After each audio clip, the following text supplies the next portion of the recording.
Here it is. Hi, so I'm here with Adam Lowe, who was Adam Beyonce Lowe, I should say, who was on the NICE committee as a patient representative for developing the new ME/CFS guidelines, which were published in 2021.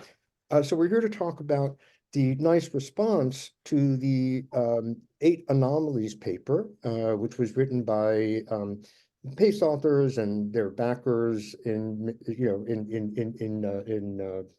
about 50 of them, I guess, with 8 anomalies that they considered to have taken place. So I'm here to discuss with Adam the NICE response, which was published last week, to each of these 8 anomalies.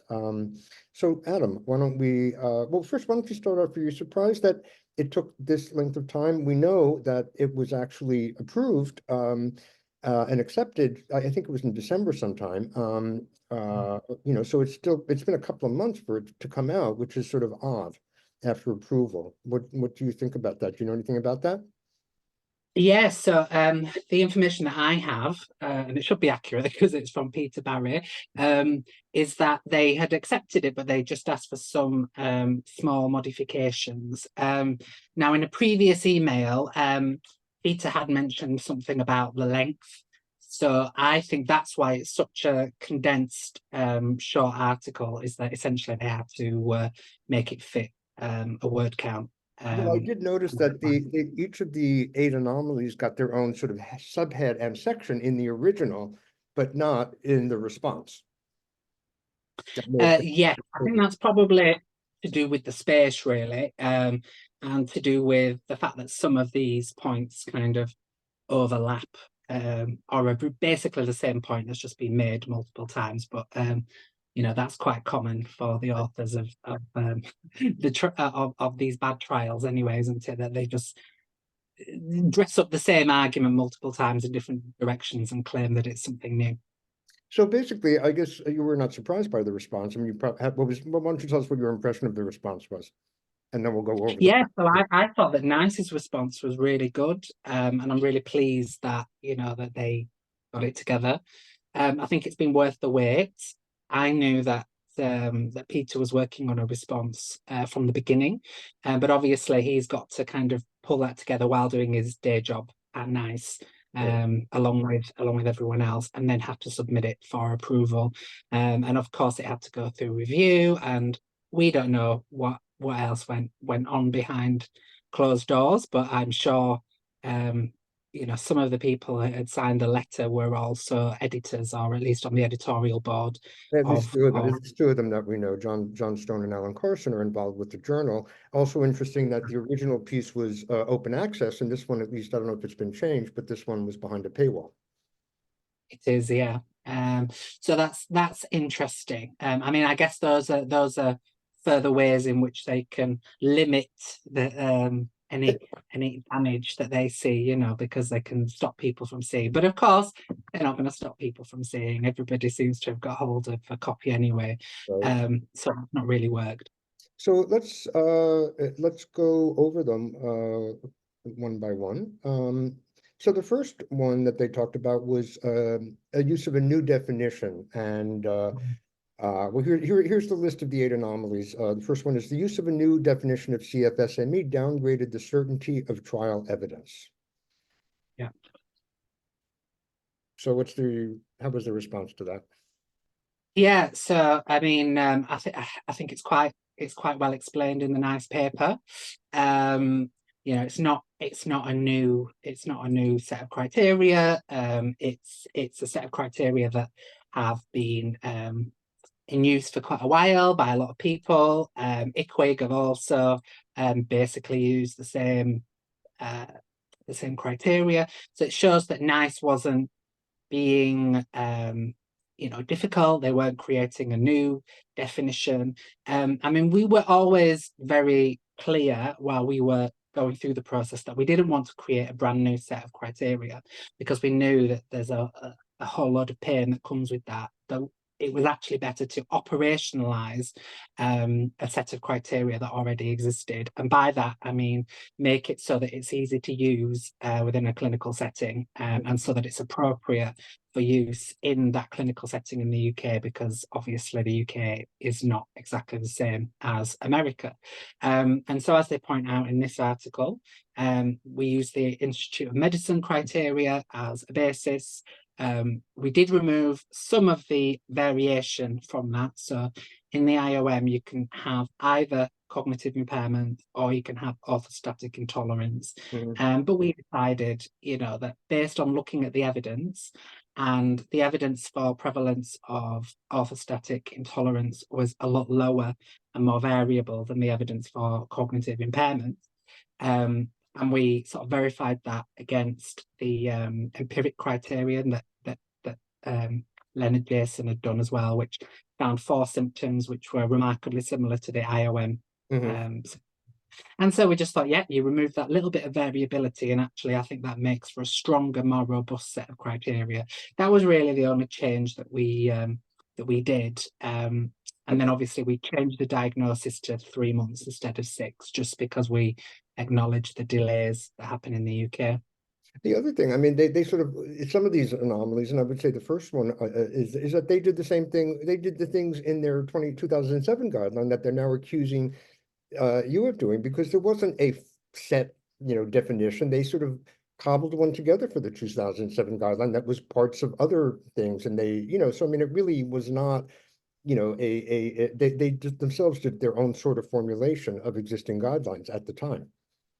Exactly. Yes. So exactly. it's kind of the pot calling the kettle black, as we say. Okay, so the omission of outcome data from standard trial endpoints used to assess efficacy. So that's the idea that it was, the trial may have had 6 months as a final point, but you used the farther out, or maybe a year as endpoint, but you used the farther out time points at follow-up in some cases. So what was the rationale for that? Yeah, so NICE thought their response was quite on point here. They pointed to, yes, with a little they pointed to developing the guidelines manual, and they've said, that they've worked within that, and they've put any inference that the committee looked at the evidence review and picked the outcomes which best match their preconceptions is simply incorrect. So that's correct. That's right, because we'd already assessed everything based on the endpoints that we'd set at the beginning. We didn't change anything as a result of that. But also they pointed out that previously some of the same signatories to the eight issues paper had also signed a letter to NICE saying that in depression, it should have used the longest term outcomes. And so, as NICE points out, that's exactly what they did here. Yes, and they cited a letter from Simon Wesley and Claire Gerada, his wife, also a powerhouse physician, that to the contrary point that was being made just now, that Simon Wesley also signed the 8 anomalies paper. So basically they caught Simon contradicting himself in a nice kind of, I thought, screw you kind of way, that they didn't have to say, but that I think was pointed and apparent to anybody who actually reads it. So I thought that was a very rhetorical strategy. Okay, the third one, discontinuing trial data when assessing treatment harm in favor of lower quality reports. Yeah, so they talk quite a bit about the data on treatment harm in the NICE response here, which I thought was useful. And they talk about how actually, the evidence of benefit was very small and very weak anyway, but that there was also a lot of evidence that it may not have been great quality either, but it's consistent evidence that there was patient harm. And there was also clinical experience, of course, which told us that we knew that was the case. The clinicians in the room didn't dispute that fact. So, when you've got, on the one hand, possible evidence of benefit, but it's very small and it's very low quality, so that means it's at high risk of bias. And then you also have you know, similarly poor quality evidence of harm, but you know, that also lasts. So that's also been going on for about 20 odd years since these reports started coming in. When you weigh them up, you think, well, actually, we can't accept that GET is a good treatment and that it is safe when we've got, you know, both bits of evidence. Even if they're both crap, they kind of cancel each other out. So you just end up with us saying, well, actually, no, we can't offer GET, and that's what happened. Well, I mean, I think there's a couple of points also to be made here. One is that, you know, evidence of, I mean, basically the evidence of harms comes mainly, you know, from the patient surveys. And so it's kind of quality because it's a convenient sample, whoever answers the survey generally, and you can't be sure who that is. So that makes what makes it low quality. But as you say, the findings across all the surveys are pretty consistent. The problem for them is that they're claiming low quality evidence, but they don't want to acknowledge that their own evidence that they've produced is all low quality, and that they haven't produced adequate information about harms. And that, for example, in the PACE trial, they changed their harm outcome reporting to weaken it, just like they changed other outcome measures. And so, you know, they don't have it seems they don't have a lot to stand on to claim that this is low quality evidence when the evidence that they're presenting has also been presented, you know, found to be low quality evidence. And the other thing is that you generally need less evidence of harms to make something not a go. You know, you don't, it's not an equal thing. There has to be significant benefit. And if there are significant harms to some people, it's not going to go. So you can't. Exactly. And we don't just recommend treatments, you know, just on the basis of, oh, go on then, let's give it a go. There's actually meant to be a high bar that's set before we start giving out treatments to people, especially treatments that are, you know, new or that, you know, we don't know how good they are.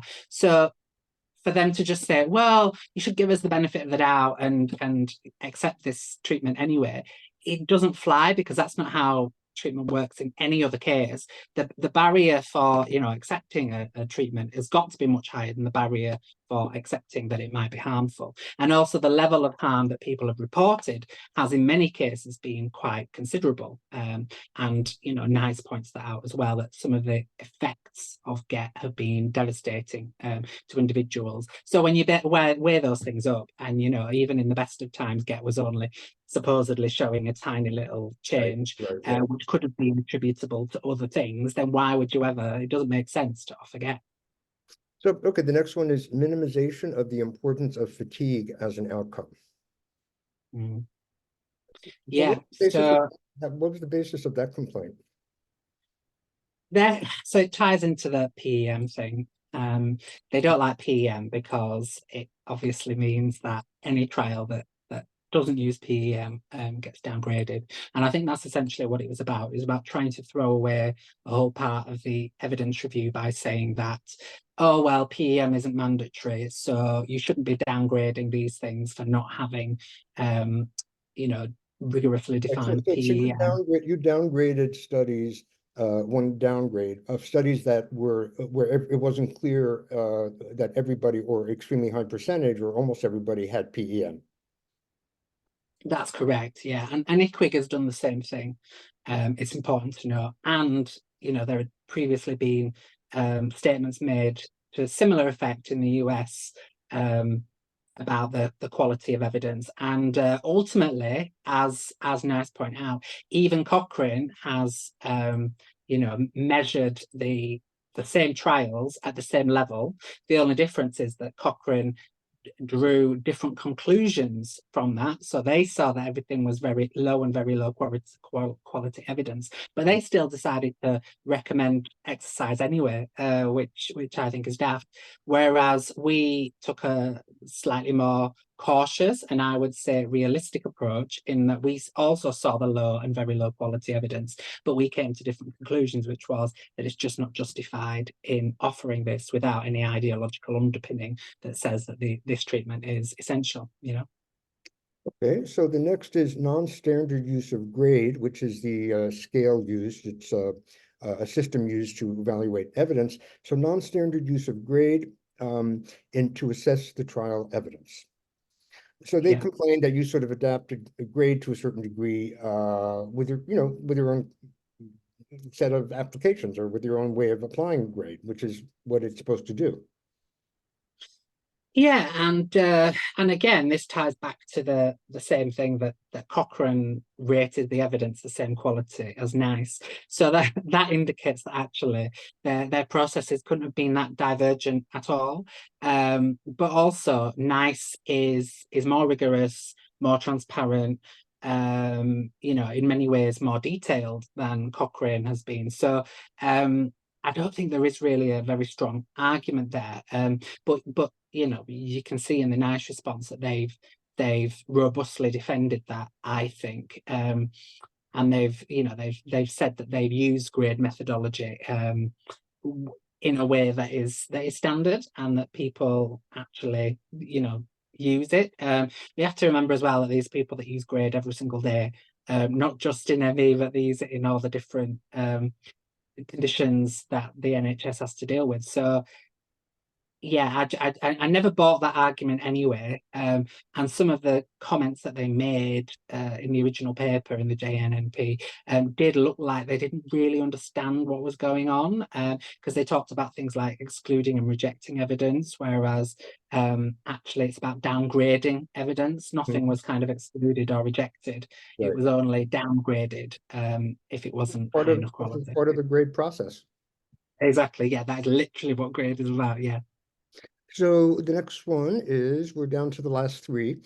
Interpretation of graded exercise therapy as mandating fixed increments of change when trials defined it as collaborative, negotiated, and symptom dependent. So Mm. let's bust this right away. It's very clear from the trial manuals, like in PACE and other trials, that yes, there was negotiated, but the negotiation was sort of where to establish the baseline and sort of how, how to proceed. But there was a very clear kind of mandate or impetus to increase by 10% every, I mean, that's in the manuals. And It in the is, yeah. manuals, also to urging people that if they have symptoms, that those symptoms should be viewed as temporary. So, Yeah.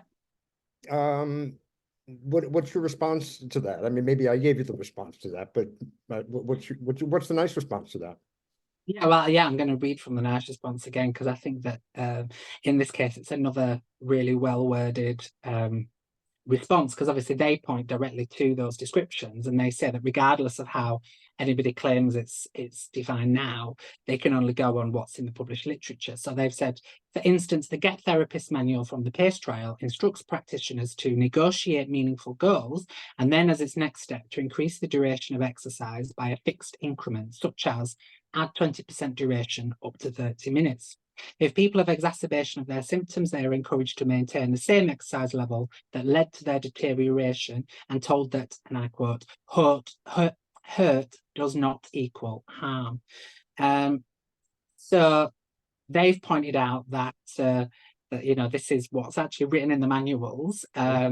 Obviously, Cochrane, the part of the issue is that they actually seem to have pulled together multiple different treatments that involved exercise or activity of some kind, and that's part of the reason why a lot of people have criticized it, really, because it's conflating multiple different things. In the And Cochrane review of exercise therapies.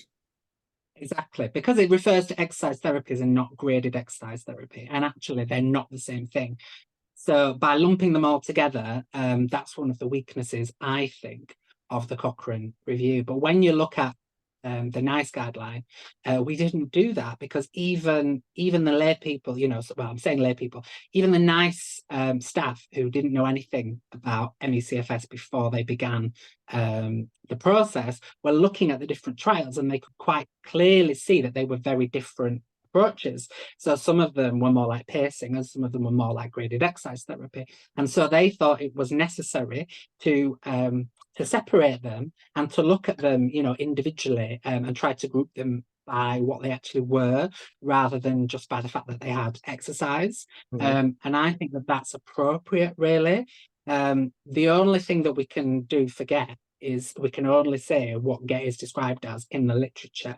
And if it's not in the literature, then it's not being trialed, has it? It's not being tested. It's not something that we can say is evidence-based anyway. Right, because their complaint was like, well, that's not how we do get, but then they're doing get in a way that hasn't been tested anyway, because that's how it was tested according to the trial. So basically they're arguing around their ass, or whatever one would say, by claiming one thing, but they're doing another at the same time. It doesn't make a lot of sense. Um, Exactly. uh, so the second last one is inconsistency with NICE recommendations of rehabilitation for related conditions such as chronic primary pain. Mm. Yeah, so NICE pointed out there again, the pain is very common, but they point out really well, I think, where was the bit, can't find the actual wording that they use. Anyway, they basically said that fever is a very common symptom, but just because, you know, there's fever in one condition doesn't mean that it's exactly the same as fever in another condition, or that it's not a specific enough criteria to, you know, make it a relevant part of the diagnosis. Mhm. And you know, all of that is really relevant, because just because there is pain, for example, in ME, doesn't mean that it's identical to the pain in other conditions, and doesn't mean that it needs to be treated exactly the same way. So they do point that out, and they do talk about, for example, what we do talk about in terms of activity, and if you want to increase that to exercise, for example, that's all included in Mhm. there. But the main point is that, you know, two symptoms may look the same, but you don't treat flu the same way that you treat COVID, for example. And that's it, really. And the last one, recommendation of an energy management approach in the absence of supportive research evidence. I just love the way they claim lack of evidence, and you know everything they've done is essentially based on, you know, pretty much lack of evidence. But so what's the final response to that one? Yeah, so NICE points out that there is no evidence, but there's also no evidence of harm or deterioration, unlike with GET. So they also point out that this is where they talk about physical activity or exercise programs that are overseen by a physiotherapist. And, you know, essentially a lot of this came from clinical practice anyway. So their argument that, oh, that's not how things are done in clinic. So you shouldn't prescribe graded exercise therapy based on what it isn't. But then they're saying, well, this other thing that people do in clinic, which does involve activity and sometimes exercise and things, you can't include that either. It's a bit of a confusing argument, really, isn't it? Because they'd been using activity management for a very long time in a lot of clinics, and it encompassed a broad number of different approaches, which they were quite happy to use in the 2007 guideline.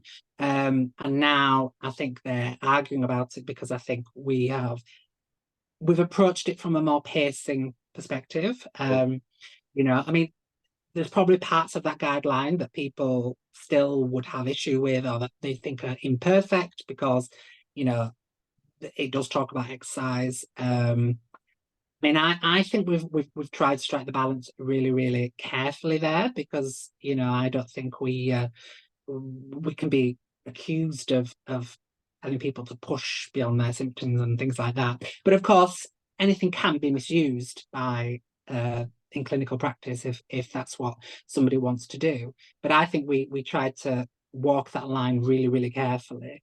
And I think the only complaint about energy management this time is that we've based it from that pacing perspective. We've built it on that foundation of pacing, rather than a foundation of constantly keep improving because any harm is not real. And, you know, you just need to get over it and retrain yourself to just do normal activity. That's the old model that they want to push, and that's why they object to it, I think.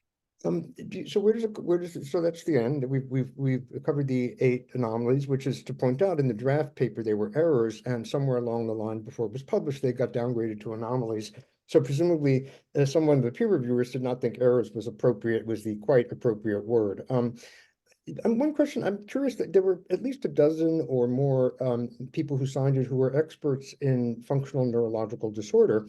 And I was wondering what your thought about that was, why so many FND experts were signing this manifesto related to ME/CFS. Well, they probably saw it as, encroaching upon their territories, really. I mean, I imagine that, they see this as being either part of their remit or adjacent to their remit. And, if you then challenge some of these sort of shibboleths of ME/CFS, then that might also challenge some of the things that have been held to be sacred in functional neurological disorder, and that might be part of the issue. They might think, oh, well, if we're being held to a high standard, then some of the other treatments that we use for other conditions that are poorly understood might also fall out of favour, and we'll be all out of a job. Mhm. Okay, so where do you think it goes from here? Is this the end of this exchange for now between NICE and its opponents on this thing? Or is there a rebuttal to the rebuttal coming back, do you think? I mean, who knows, right? I mean, I would not put it past them to do that, and I wouldn't put it past certain, members of the editorial board to permit that to happen, because they're quite happy to pervert any process and system to get their own way and throw a tantrum out there.